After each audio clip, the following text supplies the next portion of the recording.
Hi guys, and welcome to this presentation on monitoring of golfers. Um, so I'm just going to talk you through what this short presentation is going to be about. I'm going to tell you why we monitor the golfers that I coach. I'm going to show you how we do it, and I'm going to show you what we've found from our preliminary work that we've done with a small cohort of England golfers. So, why we monitor? Um, I went to the England Golf Conference 2 years ago and had a great presentation off Dr. Roger Hawkes, from who works on the European Tour, as you can see, and really discussed how a pro golfer's getting injured. Um, and you can see from the screen here, there's some really good stats that they're getting now from the European Tour. The headline figures really that 153 players were looked at, and 33% of them had reported a past problem with a hand or wrist. There was 43 injuries, and 20% of them missed a tournament or had a significant reduction in practice.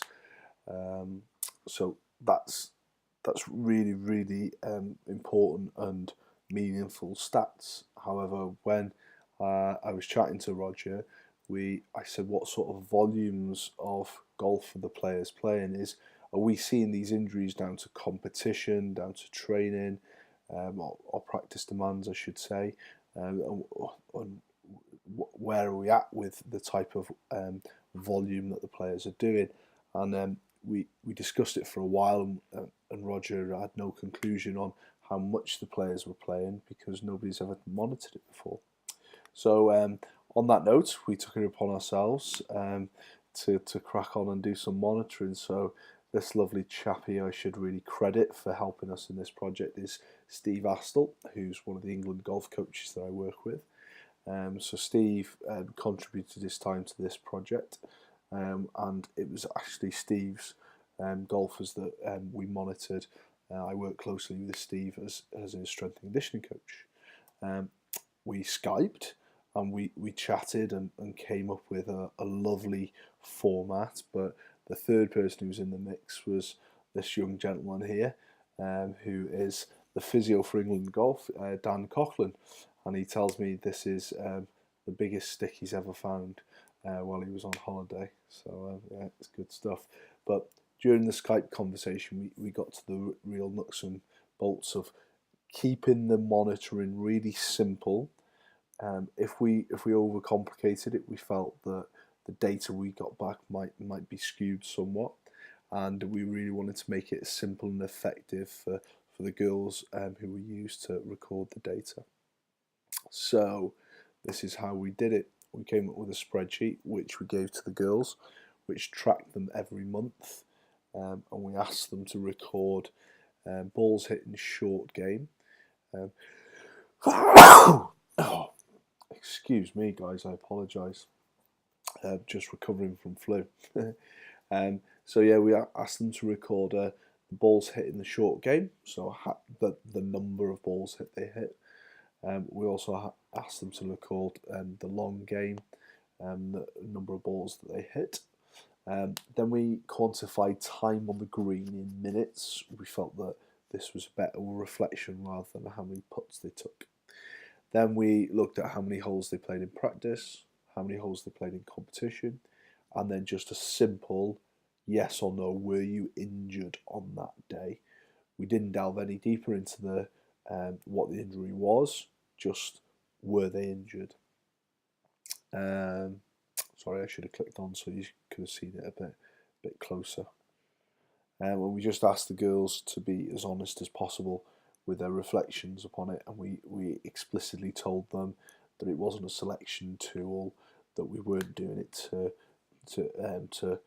gauge and kick them off the program or anything like that, or make any judgments on them. We just wanted to know how much volume of work that they were doing, and see if that was linked to any injuries that they got.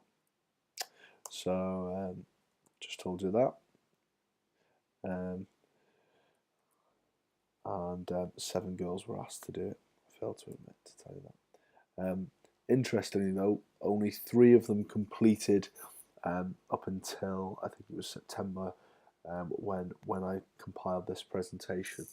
So the adherence of the girls wasn't great, so that tells us a story in itself. To ask someone to record this data for year round, they really do have to be pretty diligent. And we didn't chase the ones who didn't do it because we said we're not monitoring you on it, and it's up to you to report this to us. So that gives you some things to think about. So what did we find?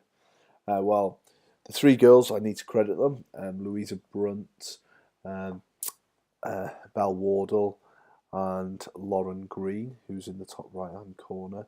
Those are the 3 girls who completed all the data sets for us, so it's them I'm going to talk about.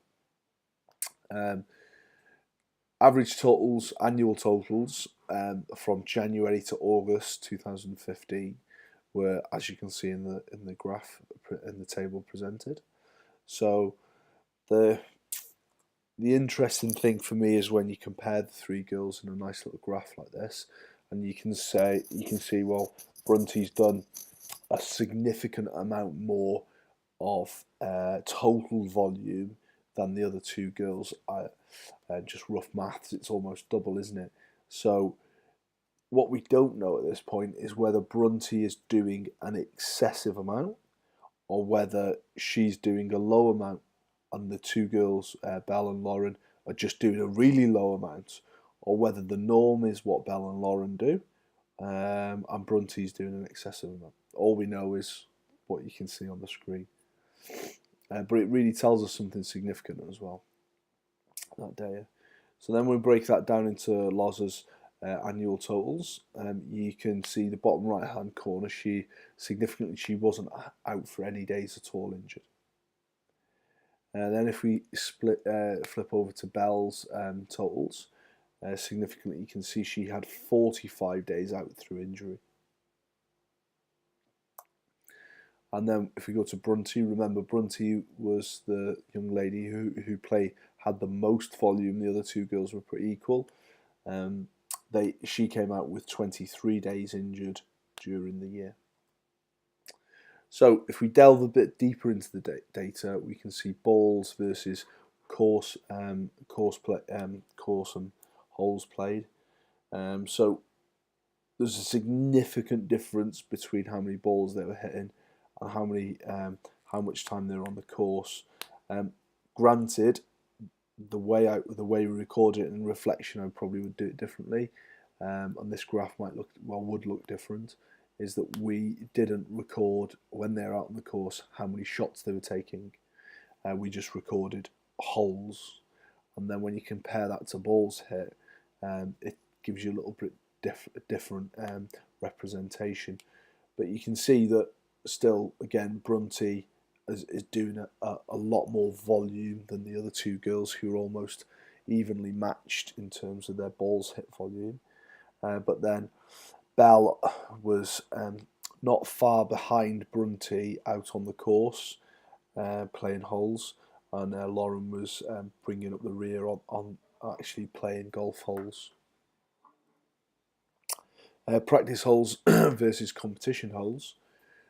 So we wanted to look at this because Steve was thinking about the demands which the competition environment places on the girls specifically, and you can see that Brunty just was off the scale in terms of how many competition holes she played. So she was doing lots more competition compared to what she was doing in practice holes. So she was out there playing and competing. Now, you can infer lots of things from this from a coaching process, whether you want the girls to be put under pressure to perform in a competition environment, to have the pressure to make the shots, that sort of stuff. Whether that's a positive or a negative is up for a good discussion. Then we go down even further into the data and we look at short, long game and the putting game, putting stats that we've got. And you can see there's somewhat of a trend that Brunty still does the most across all 3, as you might guess. but then there's a difference between Bell. Bell spends more time on her long game compared to what she's doing on the short and put-in greens, whereas Loza spends a significant amount less time on her put-in, but it's equalled across a short and long game. So again, there's lots of inferences that you can make around this, and the amount of shots which are played long game are disproportionate in competition compared to the short game environment. So you might want to see more short game practice being undertaken. Then you can debate that when it comes down to an individual. Have they got a weaker short game, longer, a stronger short game, and where do you want to put your emphasis on practice? But without the data, we don't know any of this. So with the data, we can make informed decisions, is, I guess, the message. Again, like I said before, the total injuries, Bell's leading the way on total injuries for 45 days out. And then Brunty is second, and then Loza's third. So it's significant in terms of the findings for me. We found that greater volumes spent on the range were spent on the range, hitting balls rather than being on the course. That was a big thing that we can take away. The second thing is a greater volume of playing competition holes than practice holes. Third thing is a greater volume of long game balls hit. And on the injury front, we found that on average, players have 1 day out injured for every 267 balls hit and every 64 holes played, which we've never had that type of data before. When I run some correlations on it, we found that there was a relationship between practice holes played and injuries, interestingly. And then there was a relationship between competition holes played and injury as well. And there was no relationships overall between balls hit and injury. So I think that's the link on this sort of like pilot study between injury and volume doesn't appear to be there. So people who do more volume don't appear necessarily to get injured more or are more likely to be injured than someone who does less volume. However, if we go into Brunty's data, we can just for a minute just take a real deep dive into potential mechanisms for the injury. So remember, this is February, so she's it's the winter time, so she's she was doing GCSEs, I believe, from recollection at this point, and she'd not been doing too much practice in January. Then when we flipped into February, we had between the 15th and 22nd this block of lots of green, which is her doing lots of practice. She wasn't injured at this point, and she just upped the volume, and it coincided with her half term, so she could get out there and do more practice. Then if we flip to March, you can see she started to get lower back pain at the beginning of March. Then she sort of like was managing it with physios and myself and whatnot. Then that lower back pain persisted during the month up until about the 24th. So that's where we've got our significant glut of her being out injured for 23 days, and we can sort of like make a pretty strong argument from that data that it's not the overall volume for the year, but it's a spike of volume which she wasn't conditioned and ready to do that elicited the lower back pain onset. If we flip now to the January data, just to reinforce that, you can see where like there's a lot less volume going on in January for her. So that link that we need to gradually grade people up into doing more of practice or competition to try and condition them not to become injured is pretty apparent. So does surface affect the injury rates as well? Is a point to think about. So there's some evidence that it may do, but we didn't record that. We need to think about that in the future. And definitely a bigger population needs to be studied to inform practice further.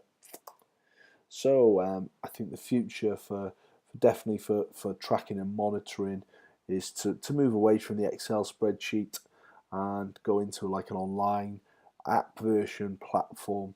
The guys at Golf Data Lab are really good at collecting data about the way the golfers play their rounds, and I think it's something that we're talking to them about for England Golf to try and patch in, plug in, sorry, the data collection of when they're practicing and what that practice is, not just focusing on competitions and how they play the game on the course. So thanks for listening. If you got this far in this little video, thank you very much. If you want to carry on the conversation, get in touch. I'm more than happy to chat with people and get other people's ideas, thoughts, and comments upon this little piece of work that we've done. I'd love to speak to anybody who's got an interest in this sort of stuff, anybody who potentially has done it before or is thinking of doing it in the future. Feel free to reach out on any platform that you want to contact me on, and I'm sure we can get cracking with setting up a Skype or whatever if needed, or to chat about trying to help golfers just stay fitter and not get the injuries which they're doing, and be better informed of how and when they can practice, and then obviously hopefully from that we'll be able to increase the performance level as golfers, and we'll be able to see more people win lots of good golf tournaments. So thanks for your time, guys, and I'll look forward to chatting to you all soon on social media.